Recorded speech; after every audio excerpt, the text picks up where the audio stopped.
Gold just hit $4,644.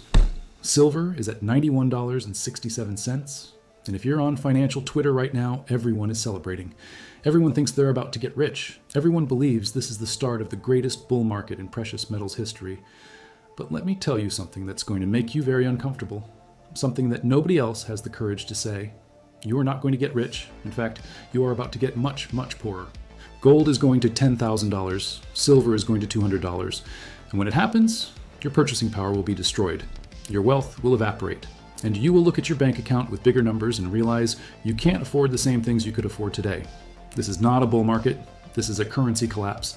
And the last time this happened, stocks didn't moon. They crashed 58%. I've been in macro for over 20 years. I've called the last 3 major market tops and bottoms publicly. And what I'm about to tell you in the next 12 minutes is the most important thing you'll hear about markets this year. This is how empires fall. This is how your wealth gets confiscated without you even realizing it. And this is why rising gold and silver prices are not good news. Let me start by destroying a fundamental misconception that most people have about money. When gold and silver prices rise, people think they're making money. They think their assets are becoming more valuable. They think they're getting richer. But that's not what's happening. Not even close. Gold is not going up.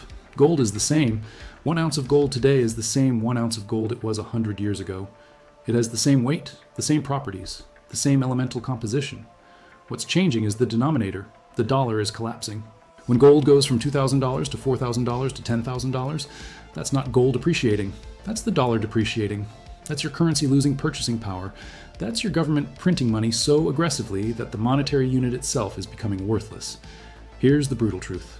When gold hits $10,000, a loaf of bread might cost $30. A gallon of gas might cost $20. A new car might cost $200,000. Your rent might double. Your electric bill might triple. Sure, your gold portfolio shows bigger numbers. But what can you actually buy with those bigger numbers? Less, much less. This is called a crack-up boom. Everything goes up in nominal terms, but you get poor in real terms. Let me give you a historical example. In Weimar Germany, during the hyperinflation of the 1920s, stocks went up. In nominal terms, the stock market exploded. People who owned stocks saw their portfolios increase by thousands of percent. But in real terms, they lost everything.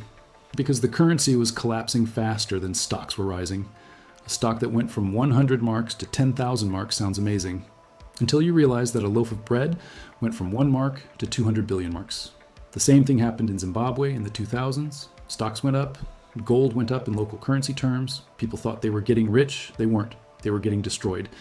And the same thing is about to happen in the United States, right now, in real time. Now, let me explain what's actually happening in the financial system, because this is where it gets terrifying. For 40 years, since the early 1980s, U.S. Treasury bonds were considered the risk-free asset, the safest investment on planet Earth, the foundation of the entire global financial system. Pension funds bought them, insurance companies bought them, foreign governments bought them. Everyone assumed that the United States would always pay its debts, always honor its obligations, always be the safe haven. That era just ended. The bond market has finally called the Treasury's bluff. Nobody believes the U.S. can pay back $40 trillion in debt anymore. Not in real terms. Look at what's happening. Bond yields are spiking, prices are falling, large institutional players are dumping U.S. debt aggressively, foreign buyers have disappeared. The only buyer left is the Federal Reserve, and they're about to be forced to print on a scale we've never seen before. This is not a normal bond market correction. This is a confidence crisis.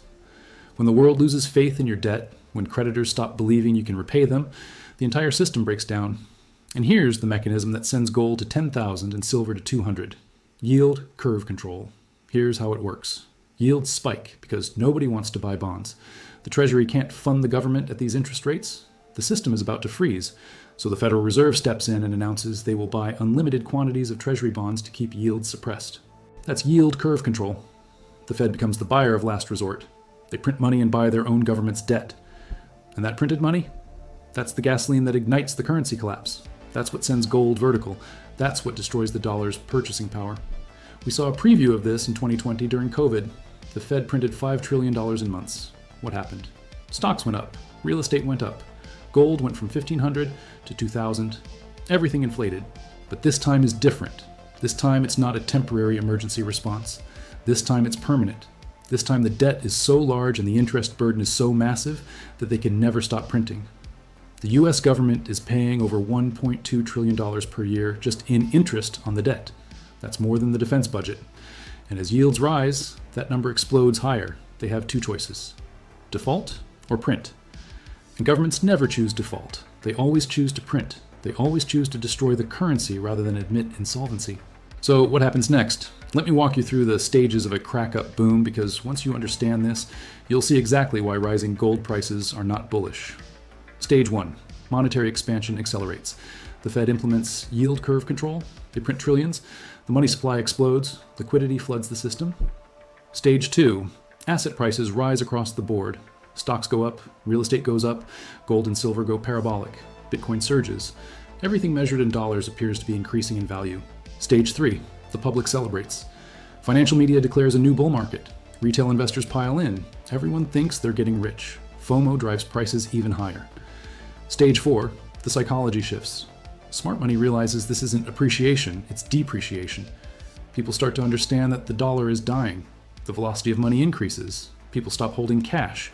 They immediately convert paychecks into tangible assets. Stage 5. The real economy collapses. Even though asset prices are rising, real economic activity freezes. Why? Because nobody knows what anything is actually worth anymore. Price signals break down, long-term contracts become impossible, investment stops, production declines. Stage 6. The liquidity trap.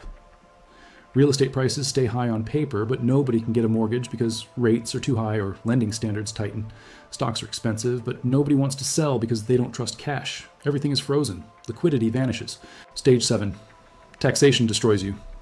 This is the part nobody talks about. You bought gold at $2,000. You sell it at $10,000. You think you made $8,000 profit. The IRS says you owe capital gains tax on that $8,000. You pay $2,400 in taxes. But in real terms, your purchasing power didn't increase. You just paid taxes on inflation. You paid taxes on currency debasement. You got poorer, but the government still confiscated a portion of your wealth.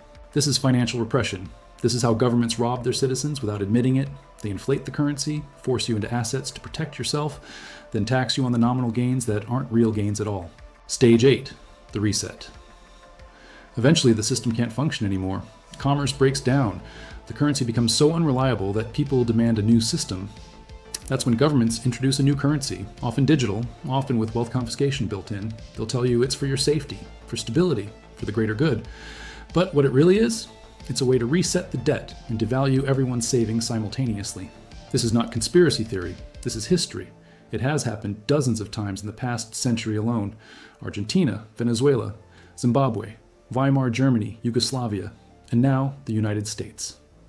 Now let's talk specifically about silver, because the gold-silver ratio is about to compress violently, and this tells us something crucial about market psychology. Right now, the gold-to-silver ratio is around 56-1. That means it takes 56 ounces of silver to buy 1 ounce of gold. This is below the long-term historical average of 65-1. When gold goes to 10,000 and the ratio compresses to 50-1, silver is at $200. If the ratio compresses further to 40-1, silver is at $250. And it will compress. It always does during monetary crises. Why? Because silver is the poor man's gold. When the wealthy buy gold at $10,000 per ounce, the middle class and retail investors buy silver at $200 per ounce. It's more accessible, more affordable, and it moves faster. But here's what you need to understand. Silver at $200 doesn't mean you can suddenly afford a new car or pay off your house. It means the currency has collapsed to the point where industrial metals, monetary metals, anything real and tangible is surging in nominal terms to reflect the worthlessness of paper money. Silver has industrial demand that gold doesn't. Solar panels need silver. Electric vehicles need silver. Electronics need silver. Military hardware needs silver. And unlike gold, most of that silver gets consumed and never returns to the market. So when silver goes to 200, it's telling you two things. 1, currency collapse is accelerating. 2, industrial supply chains are breaking down because manufacturers can't secure materials at predictable prices. Neither of these things is good news. Neither makes you richer. They both mean the system is failing. I mentioned earlier that I've been in macro for 20 years. And the most important thing I've learned is this. Watch the flows. Watch where the smart money is going. Watch what institutions are doing, not what they're saying. Right now, the flows are screaming danger. Foreign central banks are dumping US treasuries. China has reduced its holdings. Japan is reducing. Saudi Arabia is diversifying away from dollars. These are not short-term trades. These are strategic reallocations. They're exiting the dollar system. Corporate insiders are selling stocks at levels we haven't seen in years. They're not buying, They're distributing, they're taking nominal profits while they still can.